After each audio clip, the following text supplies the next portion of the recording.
welcome back to my channel and a happy new year. For today's video we have my first everyday makeup draw of 2021. How these usually work is I will go over the items you see here in front of you, which I've been using in the previous month, and I will give you my thoughts and opinions. Then I have already pulled over some items I want to use for the next month going forward, and I will show you those and refill up my everyday makeup drawer. I want to try and make these videos slightly more brief than usual. I found recently they have been running longer and longer, so I'm going to try and be a bit quicker with my reviews. Obviously, if you do prefer the longer video and the more in-depth reviews, let me know in the comments below. Let's get started. Starting first of all with the primers that I was using in December, we actually have an empty. This is the Smashbox Photo Finish Primer, and this is a great primer for blurring and also moisturising the skin and just being a great base to start applying your foundation to. I do have a bigger one of these to go into, which I am really glad of because I would have definitely purchased it, but now this can go into my empties. Then I tried this one from Stila for the first time. This is the Step Corrector. I don't know if you can see here, but I have actually used quite a lot of this product. It is quite a nice primer. It does give a nice finish to the skin before you go in with your foundation, but I found that the green colour here did kind of overpower everything else. So it does have a green, a lavender, and then a sort of peachy pink tone, and it is supposed to be an all-in-one colour corrector because they do all come out of here in one, but the green is the only one that really shows. I found that I couldn't not wear foundation if I applied this because your skin does have a green tinge to it. So I will happily use it up because it is nice, but it's definitely not one I'd look to buy again. For foundation, I was using the Colourpop Pretty Fresh foundation. I am in the shade Light 55N, and I think this is a pretty good shade match for me. It's not perfect, but it's pretty good, and I absolutely love this foundation. This has been a find towards the end of 2020, and it is one that I will definitely repurchase again. It is such a nice, gorgeous, lightweight foundation. It just makes your skin look really healthy. Your sort of natural freckles and things do still come through it, but it does give me the coverage that I want. So this one has definitely been a hit and reached for a lot in December. Then I had the Bourgeois Healthy Mix foundation, and this one I'm in the shade Light Vanilla. This one's just an okay foundation. It does have a bit of a scent to it. It's not overpowering, and once it's applied to your skin you can't smell it, but obviously during application you can, so I don't absolutely love that about it. But overall it does make my skin look nice and healthy, as the name would suggest. I don't love it as much as the Colourpop one, and it's definitely not up there on my list of favourite foundations, but it is a nice foundation. I don't think I would repurchase it though once I've used this one up, however long that will take. But yeah, this one's just a nice foundation but nothing fantastic. For my setting powder, I was using this Bare Minerals powder foundation. I have this in the shade Fairly Light. I've had this foundation for the longest time but haven't been using it as a foundation since I got into liquid foundations, so I decided to use it as a setting powder instead. And I did reach for it a lot throughout the month, but I didn't absolutely love the overall finish once I'd applied this. It did seem to pair a bit better with the Bourgeois foundation than the one from Colourpop. It did go slightly cakey with the Colourpop one, but I had to go in with the tiniest of amounts, otherwise it would just look too much. So I don't love it as a setting powder, but it has made me kind of want to try it again as a foundation. So I will use this one up because it's still a good product, but I just don't love it as a setting powder. Then I tried this blush duo from Jouer. This one is in the shade Rose Gold, and we have two blushes, Marigold and Rose Petal. This is a really nice blush duo, and I did really enjoy the formula of this one. It is a very pigmented blush, so you definitely do have to go in with a really light hand, especially with this one. They aren't completely matte blushes. I feel like they are sort of satin blushes. This one is slightly more sort of light reflecting on the cheeks than this one, but they are both really nice, and I am glad that I picked this up. This one I believe is only one of the mini palettes, and there's more than enough products in here for me. Really nice blush, and I'm excited to use this one more. Then I tried this Film Star Bronze and Glow duo from Charlotte Tilbury. It is absolutely covered in fingerprints, which does drive me insane slightly. So it does have a sculpt side and a highlight side, and I don't know how well it's showing up, but both of the words sculpt and highlight are starting to wear off already because I've reached for this product a lot. I do definitely prefer the highlighter in here to the sort of bronzer side. This to me, it's not quite enough of a bronzer. I know it is more for sculpting and contouring, and for that it is quite nice, but I don't always like to overly contour. I would just rather go in with a bronzer, but for me this one isn't quite pigmented or warm enough. It's not a terrible product, I've definitely tried worse bronzers, but I just don't absolutely love it. But I do really love this highlighter. It is such a gorgeous pearlescent natural looking shimmer glow to your cheeks. It's not chunky in the slightest, and it does just sort of look radiant and effortless, and I am so glad I picked this duo up. I'm really glad I picked this one up. For concealer, I have my YSL Touche Éclat concealer. This has been my holy grail go-to concealer for under my eyes for the longest time. I didn't have it in here for a couple of months and I definitely missed reaching for it. I was making do with the other concealers I had in here, but just having this back in here, it was just so much easier to do my under eyes, so one I will continue to use. And I always set it with the e.l.f. Under Eye HD setting powder. Again, a great product, and I just don't ever hear anyone talking about this. I think it is about £5. It's just such a finely milled powder that it just brightens the under eyes, but not too much because I don't like my under eyes to be too bright. It does just give my under eyes that finished look on top of the concealer. The other concealer I had in here is this one from Catrice. This is the Liquid Camouflage Concealer. I believe this was my first month trying this. I have this in the shade 007 Natural Rose. This is a really nice concealer. I would actually say this is very similar to the one from Collection that I love, the Lasting Perfection Concealer. It does perform very similar, and I do like that one as well.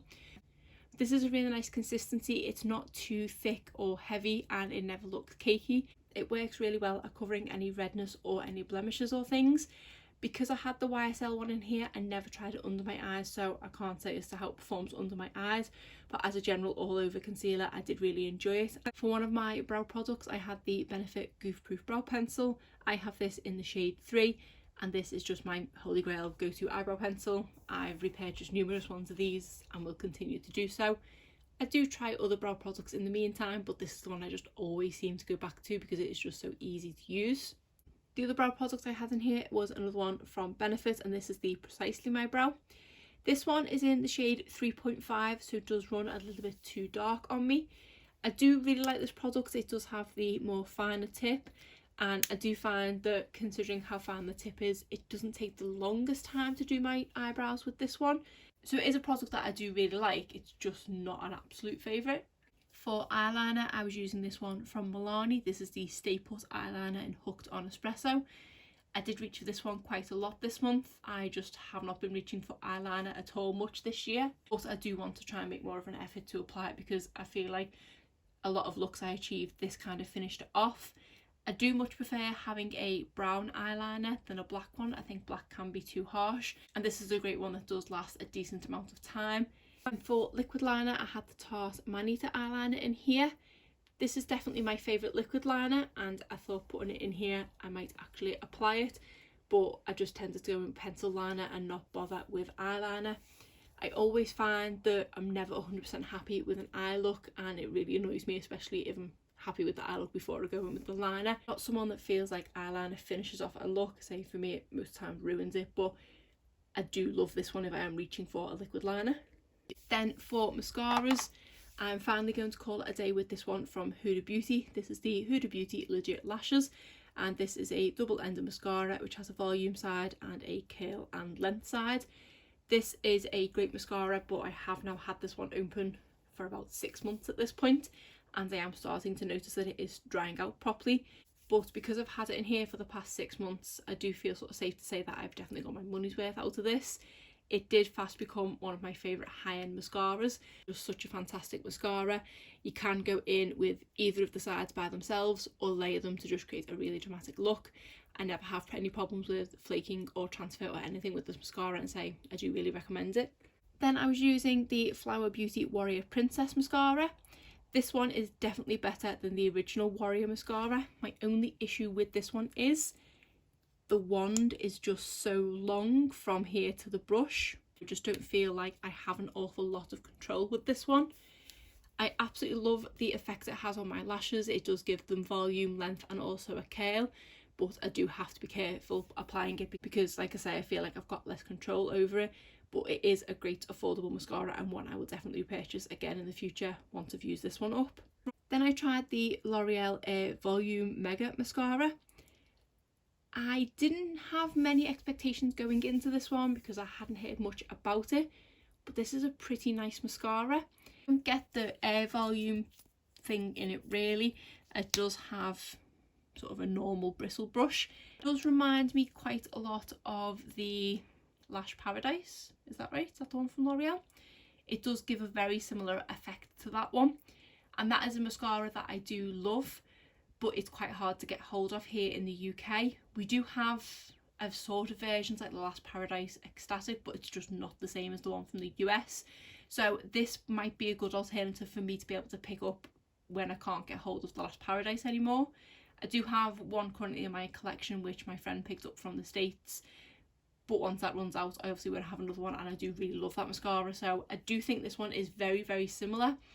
This one might give a little bit more length and volume than the Lash Paradise, but it is a great mascara and I'm glad I got to try it, and I say it's kind of given me a more accessible alternative to the Lash Paradise. Then I was using this one from Nars. This is the Climax mascara, and this was just a sort of travel size mini. I think actually I can probably call it a day with this one as well, because I was having to sort of double dip towards the end of the month using it, so I've probably used up everything in here. There wasn't much. I don't love this mascara as much as I remember. This was one that I did say was one of my favourites. I just had never got around to repurchasing it again because it is high end. But I just found, compared to the other mascaras that I had in here this month, it was probably my least favourite. I just didn't want to reach for it overly. I found that it did transfer and flake on me as well, which I don't remember the last one I tried doing. So I don't know if it's anything to do with the mini packaging or anything. I think the last one I had was the normal sort of mini size one, not this tiny one. But yeah, I didn't love it as much, so I don't think I would repurchase this one again in the future because I've now tried ones I like better. And then I had in here this liquid shadow from e.l.f. This is one of their liquid glitters in the shade Flirty Birdie. I don't think I'd appreciated when purchasing that they were liquid glitters. I think I'd kind of presumed they were more like the newer formula that they've released, which are liquid metallic eyeshadows, and this one is very glittery. It does look absolutely gorgeous on the lid, and it does have a decent amount of opaqueness to it, but the silver glitter particles do kind of sit on the top, and they do end up on your face by the end of the day. So it is a really nice product, but I don't think it's one that I would wear if I knew I was wearing my makeup all day long, like for a wedding or something like that. It might just be something if I was going out for drinks for a couple of hours, when we can do that. It might be something that I'd wear in that instance because it's not the longest lasting, but it does look nice. But I am glad I got to try it, and I am intrigued to kind of compare it now to the metallic formula that they have as well. So it is nice, but I don't think this is a product I'm going to want to reach for over and over again. Now finally we are left with all my lip products. I'll start first of all with this one from Colourpop. This one is well used and the name is starting to wear off. So this is one of their Luxe liquid lipsticks, and this one is in the shade Flynn. This at one point was definitely a favourite formula, but having tried so many of the different formulas as of late, it has kind of gone down the pecking order slightly. It is now a lipstick that I tend to prefer to apply at home because it just doesn't last long at all. It is supposed to be, I think, a kind of hybrid between a blotted lip, a liquid lipstick and a lip gloss, and I do think that it does fit in that category, but I don't seem to love it as much as I did. It just doesn't last that long. For just sitting around the house or to apply quickly before a Zoom call, it is perfect for that. And I do absolutely love the shade. I do really like the way that it looks, but it's a product that now, having tried a few other shades, I don't think I would purchase another one from this formula. Then I was using this Nars Velvet Lip Glide. This one is in the shade Xenon. This is a kind of similar thing in that it's definitely not a long-lasting lipstick at all, but it is a really nice, comfortable, happy to wear at home. It makes my lips look like a bit better than their normal selves when I'm on a Zoom call or something. It is really comfortable and it definitely does fit with the name Lip Glide, but I say it's just not long lasting at all. So I do like it, but I don't love it. And then on the complete opposite end of the spectrum, we have one of the longest lasting lipsticks that I own. This, completely worn off because it's a definite favourite, is a Maybelline Superstay Matte Ink, and this one is in the shade Seductress. This did used to be my favourite shade in the line, but having used it quite a lot this month, I don't absolutely love the shade anymore. It runs a little bit too pale on me. I do have one in the shade Amazonian, which is definitely a more orange tone, sort of terracotta shade, so I did mean to pull that one over actually. I do really love this formula. It is definitely one of my favourite formulas, and especially wearing a mask, having this on underneath, it does not budge at all, so it is the perfect lipstick to wear with a mask. I know people can't see my lips, but I feel better having a lipstick on. But yeah, 100% recommend to be the best lipstick to wear under a mask. I just want to insert this little clip in here because as I was putting all my makeup away, I remembered that I had this liquid lipstick in my handbag because I used it on Christmas Day. This is the Sigma liquid lipstick, and this is in the shade Dapper, which won't focus. And this was in my everyday makeup drawer for December, but because it was in my handbag when I filmed my new video, I forgot to do my review on it. This is a fantastic liquid lipstick. I have tried these Sigma bullet lipsticks and I wasn't too impressed with them, so I didn't really have any high expectations going into this liquid lipstick. But this is an absolutely gorgeous shade, and the formula is so nice and comfortable, and it is really long lasting as well, and I definitely do want to try more liquid lipsticks from Sigma. Now back to the rest of the video. Then I had this lipstick in from MAC. This one is in the shade Chili, and this is a gorgeous red shade. It's a slightly warmer red shade. It's not what I think is a blue toned red, but I do really like how this one looks on my lips. It is one that does make my teeth look a little whiter, I think, but it's not too much of a kind of bright red in your face sort of red. With it being December, I did reach for this one a couple of times, so I didn't think I would reach for it as much as I did, but yeah, really love this. It is such a really nice formula. It's really comfortable, and for a red lipstick, it is decently long lasting and doesn't look terrible when it fades down either. So I'm so glad I have this one in my collection. Then I had one of these Physician Formula butter lipsticks. This one is in the shade Acai Berry. This is a really pretty sort of plummy purple shade. It does just glide onto the lips and leave the lips feeling so nice and moisturised, and is a really pretty shade too. Again, not a long lasting product, one I probably wouldn't wear outside, but for working from home it's absolutely perfect. Then I tried this stunner lip paint from Fenty Beauty. This one is in the shade Uncuffed.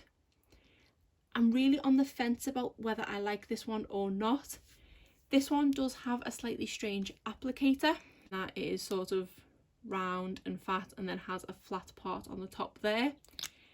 I just did not find that I had any precision at all with that applicator.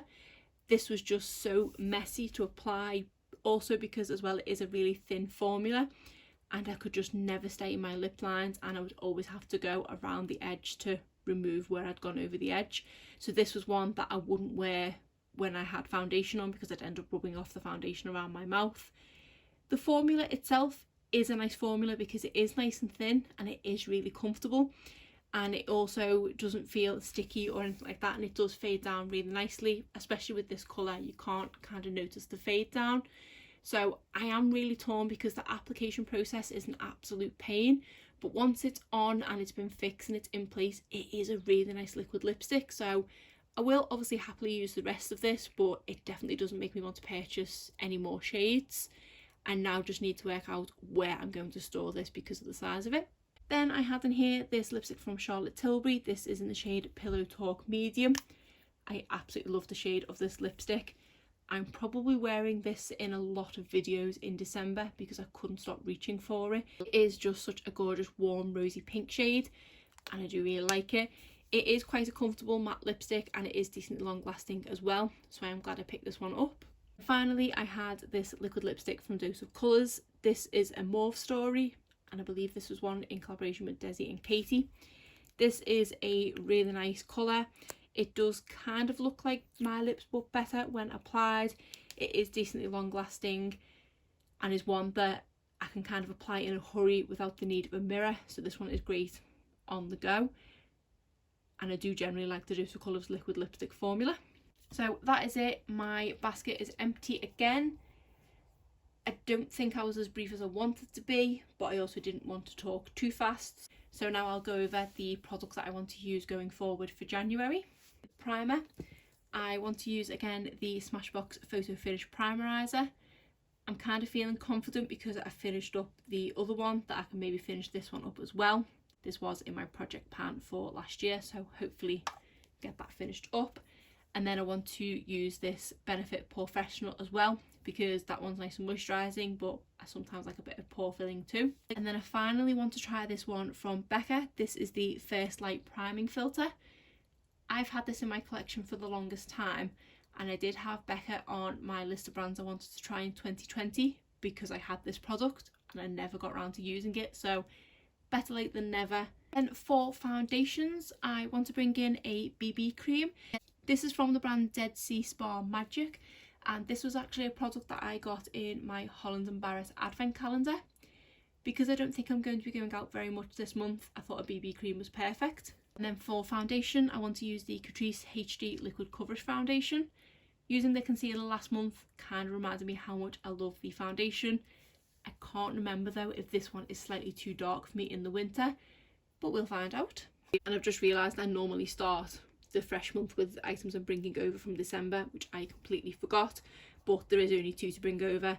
The Benefit Goof Proof Brow Pencil and then my e.l.f. Under Eye HD Setting Powder, and that's it. So for concealer, I have a couple of new ones to try. The first one is this one from e.l.f. This is the Hydrating Camo Concealer. I did try the original Camo Concealer, but didn't absolutely love it.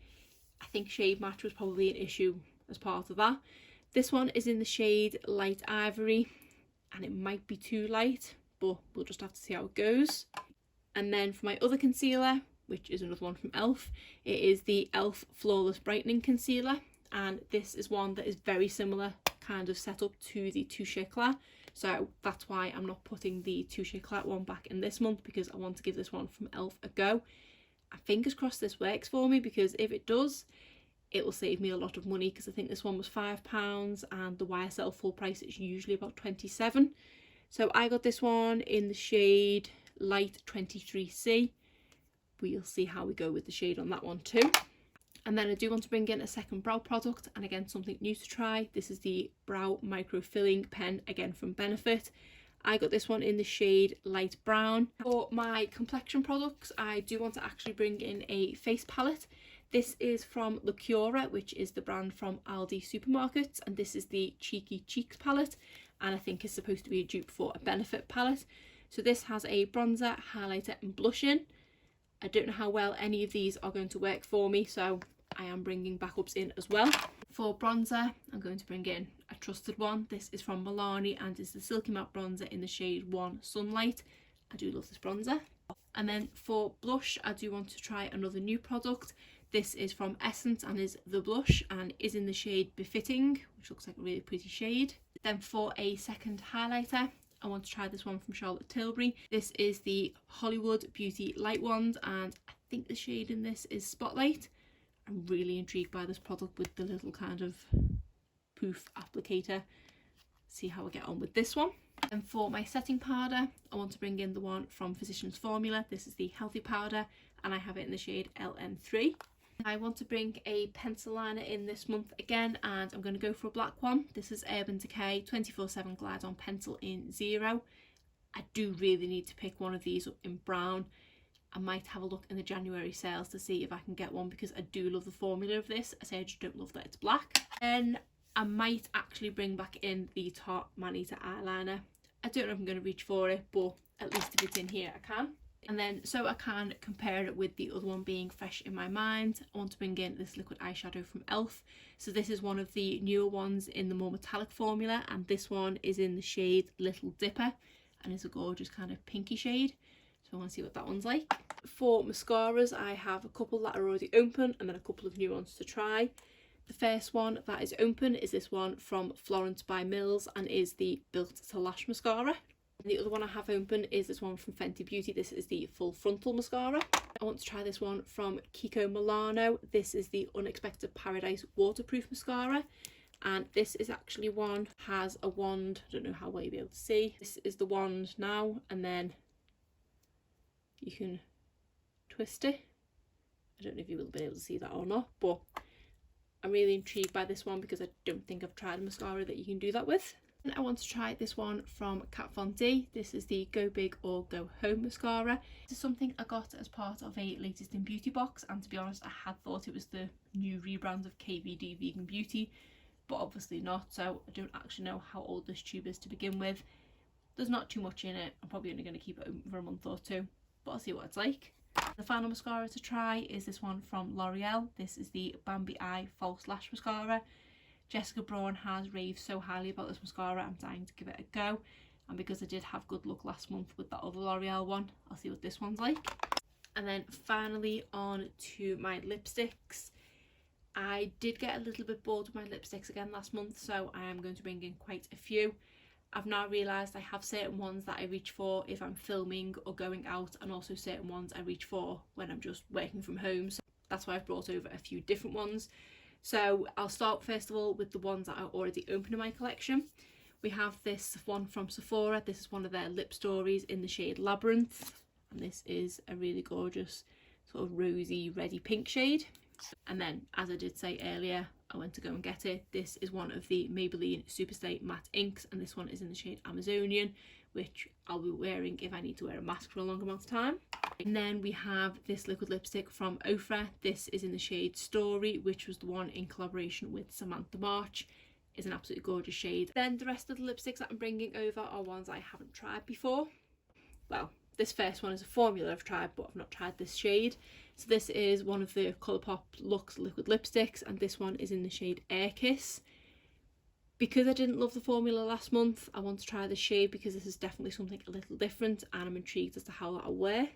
Then we have a lipstick from Illamasqua. This is one of their anti-matter lipsticks in the shade Meteor, and is a really gorgeous mauvey pink shade. Then I have another one from Ofra, and this is one of their Flexi Slick liquid lipsticks. This one is in the shade Velour.